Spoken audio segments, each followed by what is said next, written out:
শুভেচ্ছা জানাচ্ছি। আমি ফয়সাল জামান এবং আজকের পর্বে আমরা জানবো ডিসপ্লে প্রপার্টি। সিএসএস এর ডিসপ্লে প্রপার্টি চারটা প্রপার্টি আছে। চারটা প্রপার্টি হচ্ছে ডিসপ্লে ইনলাইন ব্লক, ডিসপ্লে নান। ইনলাইন ব্লক মানে হচ্ছে আমরা একটা এলিমেন্টকে ইনলাইন ব্লক ইউজ করলে একটা মার্জিং প্যাডিং চলে আসে এবং একটা স্পেস উপরে নিচে দিয়ে ও প্রপার্টিটাকে ডিসপ্লে করে। H1 একটা ট্যাগ নিয়েছি বা সিলেক্টর নিয়েছি বা হোয়াট এভার, আপনি যে কোনো কিছু নিতে পারেন। এখানে যে প্রপার্টিটা ইউজ করছি ডিসপ্লে নান। নান বলতে যদি আমি কোনো একটা স্পেসিফিক কোনো একটা এলিমেন্টকে হাইড করে রাখতে চাই, আমি একেবারেই জিনিসটাকে শো করবো না। আপনি চাইলে কিন্তু ডিসপ্লে নান করে জিনিসটাকে হাইড করে রাখতে পারেন। ডিসপ্লে এখানে রান ইন করেছি। রান ইন বলতে এখানে আপনার ডিসপ্লে ব্লকের মতোই কাজ করবে এবং ডিসপ্লে ব্লক আর রান ইন কিছুটা এটা বোথ আর সেম। সো চলুন আমরা একটু প্র্যাকটিক্যালি দেখি যে ডিসপ্লে প্রপার্টিগুলো কীভাবে কাজ করে।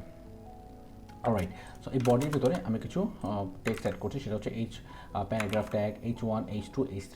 এখানে সব কয়টি ট্যাগই হচ্ছে একটা ব্লক এলিমেন্ট, অর্থাৎ সম্পূর্ণ স্ক্রিন জুড়ে কাজ করে। সম্পূর্ণ স্ক্রিন জুড়ে কাজ করে বলতে আমরা যদি এটা রিফ্রেশ করি দেখতে পাচ্ছি আমাদের এক একটা এলিমেন্ট সম্পূর্ণ স্ক্রিন জুড়ে কাজ করছে। এই স্ক্রিনে একটা লেখা সম্পূর্ণটুকু শেষ হয়ে দেন ও আরেকটা এলিমেন্ট শুরু হয়েছে। ফর অ্যান এক্সাম্পল, আমি যদি একটা এক্সাম্পল দিই, সেটা হচ্ছে এই মাঝখানে হ্যালো ওয়ার্ল্ডের মাঝখানে একটা স্প্যান ট্যাগ নিচ্ছি। স্প্যান ট্যাগের ভিতরে আমি কিছু লিখছি, যেমন হচ্ছে রাইট সামথিং। লেখার পর আমি এখানে একটা যদি রিফ্রেশ করি দেখতে পারবো যে এইটা কিন্তু আমার এই লেখার শেষে এসছে, কারণ হচ্ছে এটা কিন্তু আমার এই লেখাটা সম্পূর্ণ ব্লক লেভেল এলিমেন্ট এবং এটাও ব্লক লেভেল এলিমেন্ট। তাহলে আমার এই লেখাটাও তো ব্লক লেভেল এলিমেন্ট হতে পারে। আমি দুইটাভাবে প্রমাণটা দিচ্ছি। আমরা যদি এখানে স্প্যানটা আরেকবার লিখে এখানে বসাই, এটা কীভাবে শো করে দেখি।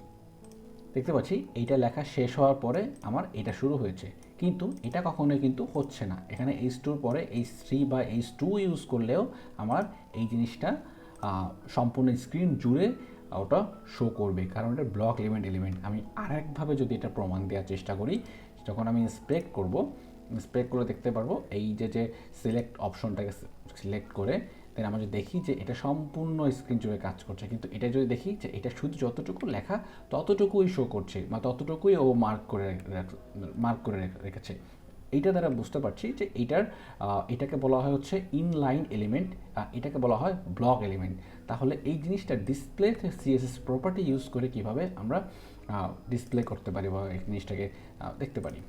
ওকে, তাহলে আমি স্প্যান ট্যাগগুলোকে কেটে দিচ্ছি। তো আমরা এটাকে বুঝলাম যে স্প্যান হচ্ছে একটা ইনলাইন এলিমেন্ট এবং H1, H2, P ট্যাগ এগুলো সব হচ্ছে ব্লক লেভেল এলিমেন্ট। ওকে, এবার সিএসএসে চলে যাই। পি ট্যাগের ভিতরে আমরা যদি সিএসএসটাকে অ্যাড করি, আমরা একটা কাজ করি, সব কয়টি হচ্ছে আমরা পি ট্যাগের ভিতর নিয়ে যাই। এখানে লিখলাম হচ্ছে 1, 2, 3 and 4 এবং প্রত্যেকটা আমি চাচ্ছি যে এটা H1 ট্যাগে শো করুক। H1, H1, H1, sorry H1, H1। Alright, so এই প্রত্যেকটা হচ্ছে H1 শো করছে। ঠিক আছে, আমি বুঝলাম H1 এবং H1কে আমরা এবার এখানে সিলেক্টর হিসেবে ট্র্যাক করে এখানে আমরা প্রথম যে ডিসপ্লে আমাদের যে প্রপার্টি ডিসপ্লে নান ইউজ করি, দেখি কী হয়। বুম, হারিয়ে গেছে। কেন হারিয়ে গেছে? আমাদের একটা যদি চেঞ্জ করে এখানে H2 ইউজ করি, এটা এসছে, কিন্তু বাকি তিনটা হারিয়ে গেছে, কারণ H1টা হচ্ছে আমার ডিসপ্লে নাম। সো H1 আমার গোটা এন্টায়ার ওয়েবসাইটে যদি কোথাও H1 বলে কোনো প্রপার্টি থাকে, ট্যাগ থাকে, আর এখানে যদি ডিক্লেয়ার করে দেওয়া থাকে H1 ডিসপ্লে নান, এটা কখনোই শো হবে না। সো আমরা এটা মাথায় রাখবো যে ডিসপ্লে নাম সবসময় সব ক্ষেত্রে ইউজ করতে পারবো না। ওকে, তাহলে আমরা ডিসপ্লে নামটাকে বুঝলাম, এটাকে H1 করে দিই। ঠিক আছে, এবার যদি আমরা ডিসপ্লে আমরা ইনলাইন লিখি, শুধু ইনলাইন, কি আসে? ইনলাইন লিখলে প্রত্যেকটা কিন্তু এখানে 1 এর পর 2, 2 এর পর 3 প্রত্যেকটা কিন্তু এবার ওর জায়গাটা কিন্তু এবার যতটুকু লেখা ততটুকু হয়ে গেছে, লাইক স্প্যানের মতো, যেটা আমরা শুরুতে দেখেছিলাম। রাইট, এবার ইনলাইন ব্লকটাকে ইউজ করি। ইনলাইন ব্লক করলে আমরা একটা মার্জিং প্যাডিং পাবো। দেখতে পাচ্ছি এখানে একটা মার্জিং প্যাডিং পাচ্ছি। ঠিক আছে, এখানে একটা মার্জিন এবং নিচে একটা প্যাডিং আছে, ঠিক আছে, অথবা উপরে প্যাডিং একটা কাজ করতে পারে। আমরা ইন্সপেক্ট করে দেখতে পারি কী কী এখানে পাচ্ছে।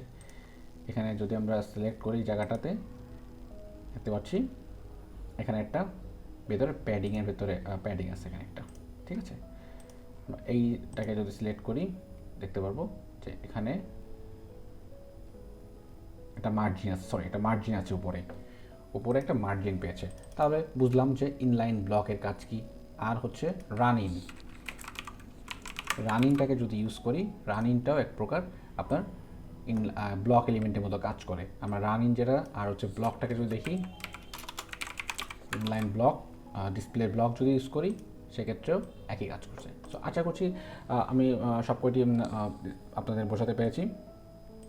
এখানে যে চারটি আমরা দেখিয়েছিলাম যে ইনলাইন ব্লক, রানিং এবং ব্লক, এই চারটা আমি আপনাদের মাঝে দেখাতে পেরেছি এবং আশা করছি আপনার ভালো লেগেছে। যদি ভালো লেগে থাকে অবশ্যই আমার চ্যানেলটা সাবস্ক্রাইব করবেন এবং আপনার যদি মূল্য মতামত থেকে থাকে অবশ্যই আমাকে কমেন্ট বক্সে জানাতে পারেন বা হচ্ছে মেসেজে জানাতে পারেন।